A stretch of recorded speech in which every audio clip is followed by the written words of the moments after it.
This year's collection is broken down into 4 major parts, starting with Dear Diary. And we also have the Savage Not Sorry collection, which I'm wearing right now. We have the male introduction to our brand, which I'm so excited about. We're collaborating with Christian Combs. So for the first time, we're gonna have boxer briefs, boxer shorts, and I mean, I'm not gonna say it's for men because I wear it too, but you know, I like to be flexible. Well, last year at our last Savage show, it was really exciting for our customers and the Amazon Prime Video audience to see a male representation in a brand that hadn't really explored that before. And Christian did such a good job with his little 6-pack or whatever he did and flexed when he did that. And it has Savage on the top of these. Everybody was asking me about these. What are those? I want them. I want them. I want them. And I felt like, why not give it to them? And Christian, he does such a great job at representing Savage X as an ambassador. It just felt right to have him be our first true collaborator in a space that we hadn't explored before. We've collaborated before, but not in a new franchise. The show has evolved so much since the first one in 2018.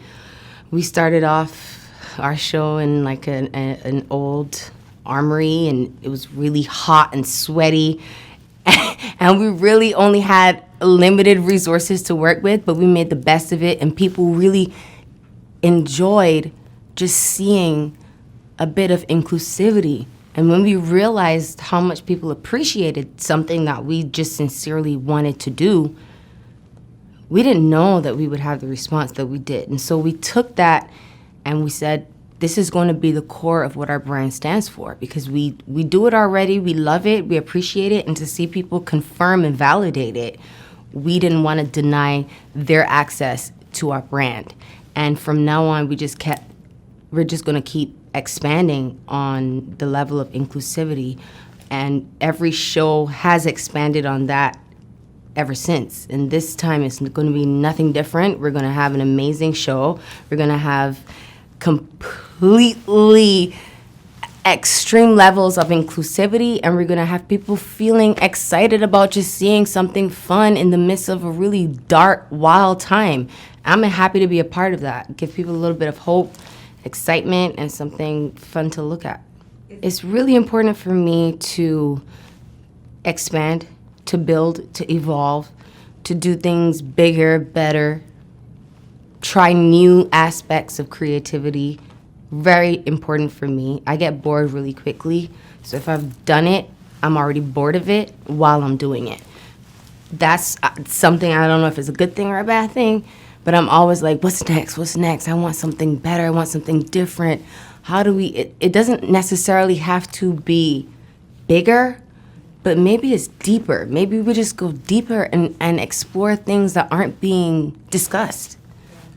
When casting the show, there are a lot of different aspects. So there are a lot of different mini categories that I have in my brain, because when it comes to being inclusive, you want everyone to be a part of that. So I always want to have my women of color. I want to have an array of women in the minority space and of our race and our people. I want to have representation in aspects that are outside of that, where women aren't usually projected as sexy, but they are. They're sexy, and they need to know that. They need to be validated about that, no matter what size they are.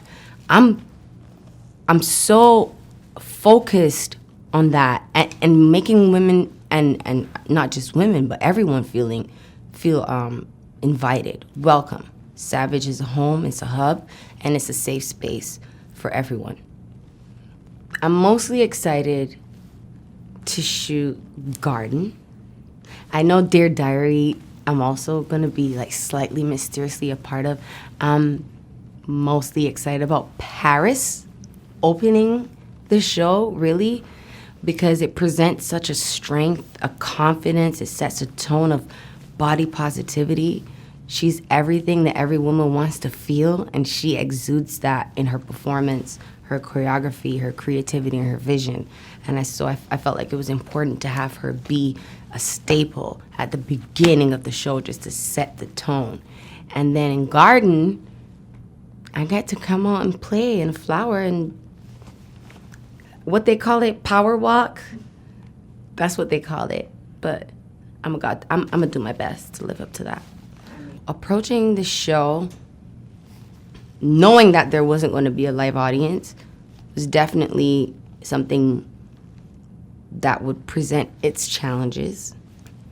I'm always up for a challenge, so to know that Amazon Prime was up for the challenge with us, it felt great.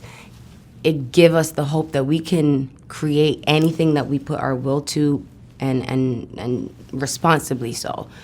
So having so many people be a part of a production like this, of this magnitude, is definitely a lot of moving parts, a lot of moving people, a lot of people to make sure that their health is in order, because that's our priority. Everybody has to be healthy. You can't even make it to the rehearsal if you're not negative.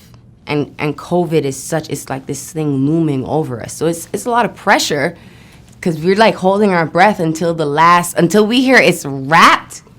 We're holding our breath, hoping that no one gets sick. And that's something that's in our mind, but it's also something that we're on top of.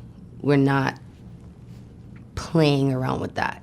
The other side of that is the behind the scenes, where the things that people don't get to see, how the collection is created, how these fittings get approved, how the casting gets approved. All of these things a lot of them have been done virtually for the most part. But the collection, we've been working on this collection since our last show. While we were working on the production of our last Savage X show, like, we were actually creating this collection from scratch.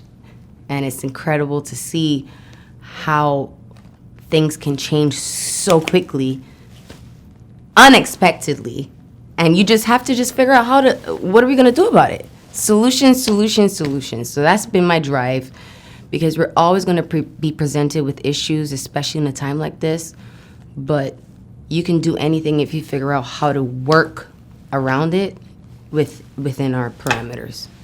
Damn, I mean, in quarantine, you don't really got a lot of juice to work with. I mean, you could get up and put on a full face of makeup and shit, but it's like, who's gonna see it?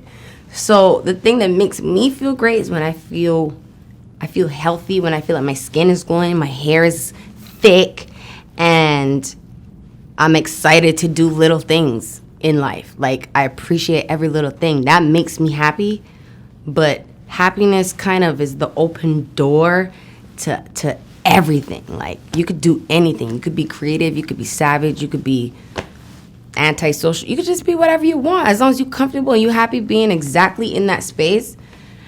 I've grown to appreciate the little things, and I've grown to love being still, which is something I haven't been used to since I was 16 years old. What I want them to know about the show is that we're not going to dumb anything down. Within our restrictions, we're going to be forced to get creative and be clever about production and work our way around the norm that we've usually had. That we're just going to create a new normal, but we're going to make it incredible. So I can't wait for people to see how much we put into this show to make it as visually enticing as possible while they're at home stuck in the midst of the wildest times of our lives. I'm excited about that. But when it comes to the collection, we stepped it up. We keep stepping it up. Every single time I sit there with my team, I'm amazed at the fabric, the skill set, the techniques, and also the design. We're taking things to new levels, and I apply a lot of the things that I've experienced in lingerie in the past, just whether it's comfortability, flattering, parts of your body, how to flatter different things, the problem areas, things that people don't think about when they're designing for like a fantasy body. It's personal for me. And so I get excited. I love it. I love creating, but I can't wait to show people what we've created in the last year. Because it's been over a year now.